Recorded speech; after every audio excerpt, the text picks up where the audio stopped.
I don't want to be humble. And honestly, just saying that creates a stirring of discomfort somewhere in my body. But I looked up the definition of humble. Having or showing a low estimate of one's own importance. Lower in dignity or importance.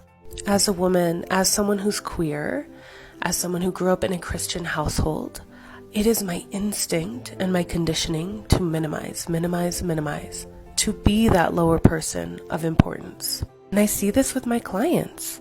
Many of my clients are women, many of my clients are queer, many of my clients are people of color, and one of the main energetic patterns that I see is this contraction, this urge to minimize, to not take up space, and to be humble.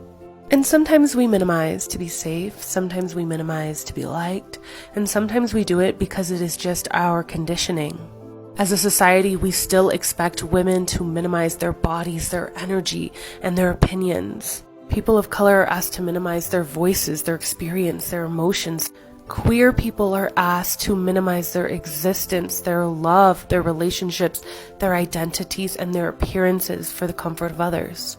Anyone who's too loud or takes up too much space is told to be humble. I see this conditioning come forward in my own business and my clients' business.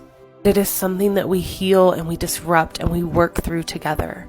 The opposite of humility is not self-inflation or ego, but rather equality.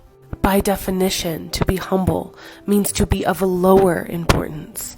I'm going to offer my brain something, and possibly yours, that being not humble can simply mean that you are on an equal playing field with other people, that you are not above, but that you are not below.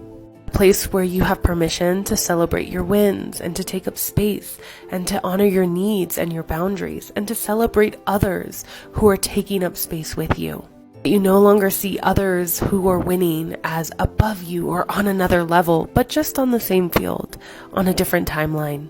Simply being embodied in your perfection, in your growing, without feeling the need and the urge to minimize. So no, I don't want to be humble.